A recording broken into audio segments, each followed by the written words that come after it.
আসসালামু আলাইকুম। দীর্ঘদিন পরে ইউটিউবে আসছি তথা ফেসবুকে। আসার কতগুলি বিশেষ আহ, আহ, যুক্তি ইতিমধ্যেই সৃষ্টি হয়েছে, যা নাকি সবাইকে জানা দরকার, সবাইকে বোঝানো দরকার।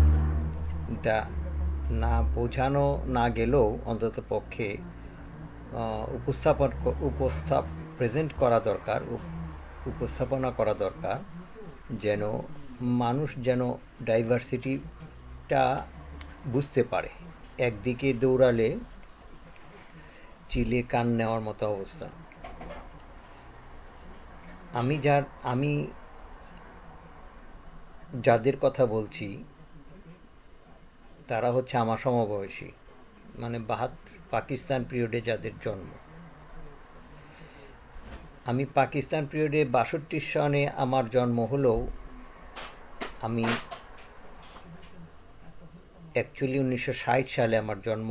ম্যাট্রিকুলেশন সার্টিফিকেটের সময় আমার জন্ম তারিখ কিছুটা পরিবর্তিত করা হয়েছিল। তো এবং আমি ঢাকার প্রাণ কেন্দ্রে লালবাগের বাসিন্দা এবং ওয়েস্ট ইন্ডিয়া স্কুলের ছাত্র, এবং পরবর্তী ঢাকা পলিটেকনিক্যাল ইনস্টিটিউট কলেজ থেকে ডিপ্লোমাধারী। এবং ছোটকাল থেকেই আমি আমার জীবন সংগ্রামে নিয়োজিত। স্বাধীনতা নিয়ে যে সমস্ত উদ্ভট কথাবার্তা সমাজে প্রতিষ্ঠিত, ছবিতে, ইতিহাসে, গল্পে, নানা রকম সভা সমিতিতে একটা বিকৃতি স্বাধীনতা উপস্থাপন করা হয়েছে। আর এই বিকৃতি স্বাধীনতা এই জন্য আমি বলছি, আজকে ডক্টর কলিমুল্লাহ গ্রেফতার হয়েছেন। ডক্টর করিমুল্লাহকে গ্রেফতার করার ১,০০০ কারণ থাকতে পারে, ১,০০০, কিন্তু যে কারণে ওনাকে অ্যারেস্ট করা হলো সেটা আসলে ওনাকে একটা উপনেতা তৈরি করার জন্য। কারণ শেখ মুজিব যতবার জেলে গিয়েছেন ততবারই তার নেতাগিরির পাওয়ারটা পেয়েছে। ওইদিকে মৌলানা আব্দুল হামিদ খান ভাসানী, তোহা যারা ছিলেন, টাঙ্গাইলের ভদ্রলোকের নামটাই মুহূর্তে মনে হচ্ছে না, ওই সময়েই শেখ মুজিব বড় বড় নেতা হয়েছেন। যেহেতু পাকিস্তানি লোকেরা একটা জোয়ান তাগড়া ছেলেকে পাইছে এবং পাকিস্তান বিরোধী কথা বলে, তাকে ধরো। ঠিক করিমুল্লাও এইরকম একটা ঘটনায় তাকে ধরা হয়েছে। ভবিষ্যতে সে নেতা হবে, কারণ এটা ইন্ডিয়ান রয়ের কারণ। কারণ আমরা যারা ছোটোকালে মার্বেল খেলতাম, তখন ১০-১৫টা মার্বেল মাটিতে ছড়িয়ে দেওয়া হতো, কিন্তু প্রতিপক্ষ আমাকে ডাকগি, মানে ওইটাকে ফলো করো। তো ওইটা যদি আমি টাচ করতে পারতাম বা ওইটা যদি আমি ফেলে দিতে পারতাম, তাহলে আমি গেমই উইন করতাম। আর যদি ওইটা ফেল হইতো, আমার প্রতিপক্ষের সেই খেলাটা আবার আরম্ভ করতো, আমি আবার তার ডাকগিটা নির্ধারণ করতে পারতাম। ঠিক এইরকমই পলিটিক্যালটাই এরকম মার্বেল খেলার মতো। এই সমস্ত উজবক হারামজাদা পলিটিশিয়ানরা, একটা পলিটিশিয়ানও দেশের জন্য একটা একটা নির্দিষ্ট কাঠামো তৈরি করতে পারে নাই। শেখ মুজিব কাঠামো তৈরি করছিল ভারতের অনুষঙ্গিক হয়ে বাংলাদেশ। এখনকার বিএনপি, জামাত, আওয়ামী লীগ, যে সমস্ত তথাকথিত রাজনীতিবিদ, এরা পড়াশোনা জানে না, এরা ইতিহাস জানে না, এরা জানলেও বলে না। কলিমুল্লার কথা বলি, কেন সে লিডার হবে? কারণ কলিমুল্লাহ দেশ বিদেশি ইউনুসের বিরুদ্ধে করে ইতিমধ্যে সে সবার মন কেড়েছে, বিশেষ করে আওয়ামী লীগের। এখন তাকে জেলখানা নিয়ে নেতা বানাবে, কারণ সে ডক্টরেট হোল্ডার, পড়াশোনা জানা, ঢাকা ইউনিভার্সিটির ভিসি। ইন্ডিয়া খুব ভালো লোককেই পছন্দ করে, ওই ডাগ্গি। এই হারামজাদাকে ডাগ্গি তৈরি করেছে, এখন তাকে পতন করে জেলখানা রাখতেছে। ইতিমধ্যেই আওয়ামী লীগের সাংগঠনিক কার্যক্রম ইন্ডিয়া থেকে, কলকাতা থেকে প্রতিষ্ঠিত হচ্ছে। আপনারা কলকাতাকে চেনেন না, কলকাতাকে চেনেন না কারণ আপনারা তো প্যারিস, নিউ ইয়র্ক, হাম্বুল দিস্তা, কি বলে, হাঙ্গেরি, সুইডেন, ফ্রান্স ইত্যাদি ঘুরে আসছেন। কলকাতা কোনো ভদ্রলোক, কোনো নেতা যায় না। যায় দুশ্চরিত্রের লোকেরা যায়, যাদের অন্যরকম ইচ্ছা আছে, এবং যারা পড়াশোনা জানে না, ইংলিশ জানে না, তারা কলকাতা যায়। কিন্তু পলিটিশিয়ান, ভালো বিজ্ঞ পলিটিশিয়ান কলকাতাকে অবলোকন করার জন্য যায় না, যার জন্য বাঙালি মুসলমানরা এই পলিটিশিয়ানদের দ্বারা নিষ্পেষিত।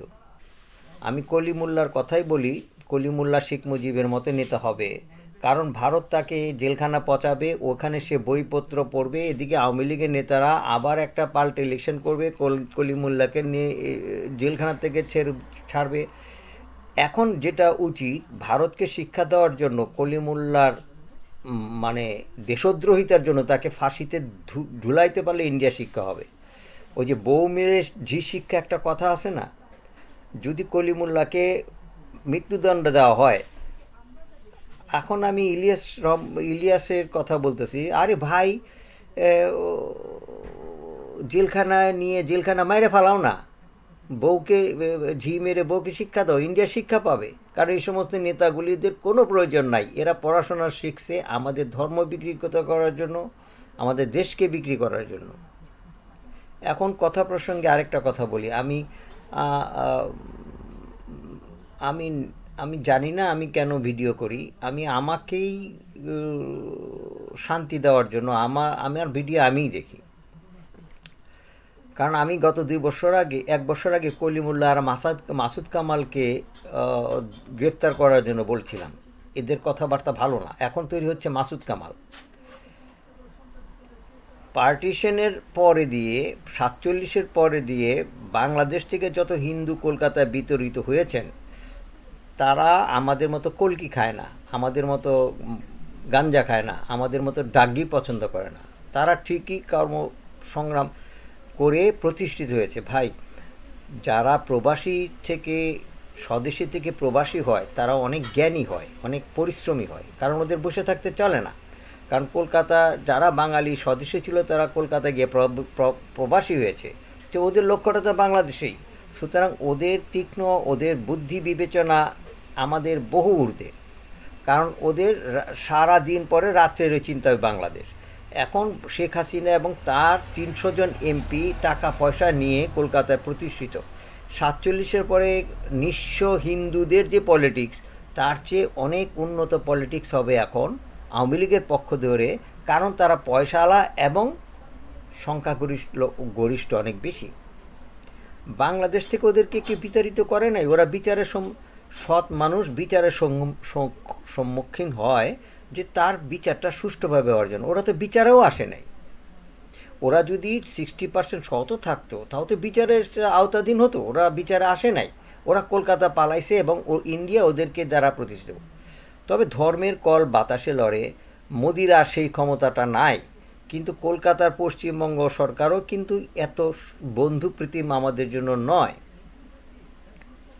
এখন আসি শরীফাদি, বিএনপির এক ভদ্রলোকের টকশোতে আমি দেখলাম, সে নির্বাচন কাল পক্ষ হলে কি ক্ষতি হতে পারে। এখন কি বাংলাদেশের জন্য নির্বাচন বেশি প্রয়োজন না ভারত বিরোধী বেশি প্রয়োজন? তো এই সমস্ত নেতারা কি একটা কথাও বলে যে ভারত, একটা লোকও ভারত বিরোধী না, কিন্তু বাংলাদেশের যারা পদ্মা নদীর ভাঙন দেখেছে, যারা 70-এর থেকে এই পর্যন্ত পদ্মা নদীর খরা দেখেছে, তারা কোনো দিন ইন্ডিয়াকে ভালোবাসবে না। আর ইন্ডিয়াকে ভালো না বাসা মানেই আওয়ামী লীগকে ভালো না বাসা। তা আওয়ামী লীগ যে কিসের অন্ধকারে ছুটাছুটি করছে, আওয়ামী লীগ যে এখন মাসুদ কামাল বলতেছে 1 কোটি ভোটার ওরা আছে। আরে হারাম জাদার বাচ্চারা, তোরা 1 লক্ষ কোটি লোকরে খুঁজিস তোরা। এই 1 কোটি লোকের ভিতর যে দেশপ্রেম কি কখনো মানুষ তৈরি হবে না? মাসুদ কামাল কি করে 1 কোটি ভোটের সংজ্ঞা সমাজকে জানাচ্ছে? 1 কোটি লোক কি আছে? সব তো ভারতে পালাইছে। যে সমস্ত আওয়ামী লীগের বাংলাদেশে যারা আছে তারা নিঃস্ব গরিব, তাদেরকে জোর করে আওয়ামী লীগ করানো হয়েছে। এখন আওয়ামী লীগ যদিও করে, অন্যান্য বক্তব্য পড়াশোনা করার পরে তারা আওয়ামী লীগ থাকবে না। আজকে জামাতের যে ইয়াং ছেলেগুলি তৈরি ছিল, তাদের বাপ মাতে এককালে আওয়ামী লীগই করতো, তারা জামাতে আসছে কেন? তারা দেখছে আওয়ামী লীগ ভুয়া। তো এইরকম আওয়ামী লীগের 1 কোটি লোকের থেকে অনেক লোক চলে আসবে, না আসুক, তাদেরকে নিম্ন শ্রেণী হিসেবে আখ্যায়িত করা হোক। হিন্দুরা ছিল না সংখ্যালঘিষ্ঠ, তা আওয়ামী লীগ এরকম থাকবে? ক্ষমতা যদি বিএনপি যায়, জামাত যায়, তা আওয়ামী লীগ কী করতে পারবে? এবং সরকার তাকে বলছে যে এই নির্বাচনের জন্য আওয়ামী লীগকে তো ব্যান করে নেই, বলছে কার্যক্রম স্থগিত করা হয়েছে। তাতে এত ওরে এত মাথা ব্যথা কেন?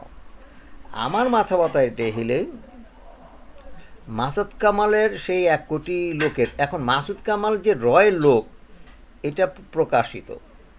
এখন কলিমুল্লাহ, মাসুদ কামাল, পান্না, এই সমস্ত লোকগুলি ভারত পক্ষ যারা কথা বলে তাদের বিরোধী হওয়া উচিত। এখন আমাদের সমস্ত বাংলাদেশের লোকেরা এক এক হবে না, এই জন্যই তারা ভারত বিরোধীর কথা কেউ বলে না। জামাতও বলছে না, বিএনপিও বলছে না, ও অন্য দলগুলো শরিকের দলেরা ইন্ডিয়ান বিরোধী কথা বলে না। ইন্ডিয়ান বিরোধী ছাড়া তো আমাদের উপায় নাই, কোনো আমাদের অস্তিত্ব নাই। আমরা যত দিন দেরি করব ততদিন আমরা দুর্বল হব। ইন্ডিয়ান বিরোধীর কথা কেউ বলে না। ইলিয়াস যতটুকু ইন্ডিয়ান বিরোধীর কথা বলে, পিনাকি যতটুকু ইন্ডিয়ার বিরুদ্ধে কথা বলে, আমাদের শাপলা চত্বরের হত্যাকাণ্ড, বিডিআর হত্যাকাণ্ড, সাগর রুমি হত্যাকাণ্ড, বাংলাদেশের ব্যাংক লুটের কার্যক্রম, পদ্মা নদীর পানি বন্ধের উপক্রম, সব কিছুর মূলে ইন্ডিয়া। তা আমাদের সাবজেক্টটা খুব স্ট্রং সাবজেক্ট, আমাদের মিথ্যা কিছু নাই এখানে। যে কেউ লোক ইন্ডিয়া বিরোধিতা করবে তার কাছে এই সমস্ত পয়েন্টগুলি আছে। আর নেতারা আমেরিকা, লন্ডন, ফ্রান্স, ব্রিটেন করে, তারা কোনো নেতারা ইন্ডিয়া ভিজিট করে নাই। ইন্ডিয়া ভিজিট করতে পারলে তারা সম্পূর্ণটাই বুঝে। আজকে শেখ মুজিবের যে চশমা হারানো, কলকাতার যে সমস্ত আওয়ামী লীগ নেতাদের যে সমস্ত ব্যবসা বাণিজ্য, তারা কি ওখানে পলিটিক্স শিখতে যায়? ওরা পলিটিক্স শিখতে যায় না। এখন বাংলাদেশে একটা নতুন ট্র্যাপ হয়েছে, হানি ট্র্যাপ। তো আওয়ামী লীগ নেতাদের এরকম 65 পরে হানি ট্র্যাপ করা হয়েছিল। এখন বাংলাদেশের ব্যবসায়ীরা হানি ট্র্যাপ হচ্ছে। যে হানি ট্র্যাপের বিজনেসটা it is made in India, it is made in India. Honey ট্র্যাপের যে ক্যাপিটালটা এটা ইন্ডিয়া থেকে আসছে। এখন ভারত বিরোধীর কেন কথা বলবো? আরে আমি তো পাকিস্তান বিরোধীর কথা বলতেছি না, বার্মা বিরোধীর কথা বলতেছি না, চায়নার বিরোধীর কথা বলতেছি না, নেপাল, সিকিম, ভুটান, আসাম, এদের বিরোধিতা কথা বলি না। এরা তো আমাদের ক্ষতি করে নাই, এরা আমাদের ক্ষতি করে নাই। 30 লক্ষ লোক শহীদ হয়েছে। কোন গ্রামের কয়টা লোক শহীদ হয়েছে? আমি তো মুক্তিযোদ্ধাদের দেখেছি, আমি তো মুক্তিযোদ্ধাদের সাথে চলাফেরা করেছি। তা আমার চেয়ে সত্য কথা তো কেউ জানে না। আমার এলাকায় মুক্তিযোদ্ধারা রাত্রেবেলা বাংলা মদ এনে, হিজড়া এনে নাচানাচি করতে, ওরা পাকিস্তানিদের পরিত্যক্ত বাড়ির মধ্যে, হিন্দুদের পরিত্যক্ত বাড়ির মধ্যে তারা অনুষ্ঠান করত সমস্ত এলাকায়। মুক্তিযোদ্ধা বলতে গেলে ফইম মারা গেছে মুক্তিযুদ্ধের কারণে। মুক্তিযোদ্ধা ছিল ওই 11 জনের সেইটা। এরা সন্ত্রাসী রাজারা। এরা কিসের মুক্তিযোদ্ধা? ফারুক, এই যে ওই কী বলে, এই নায়ক নাতে গেলে এগুলি সব বানানো এলিমেন্ট। যে কোনো জায়গায় মানুষ পাকিস্তানের বিরুদ্ধে সোচ্চার হয়েছে, তারাই তো মুক্তিযোদ্ধা, তারাই তো মুক্তিযোদ্ধা। বিশেষ কতগুলি লোক মুক্তিযোদ্ধা বলে গেলে বাংলাদেশ কি পরিষ্কার ধারণা পাবে? ধন্যবাদ।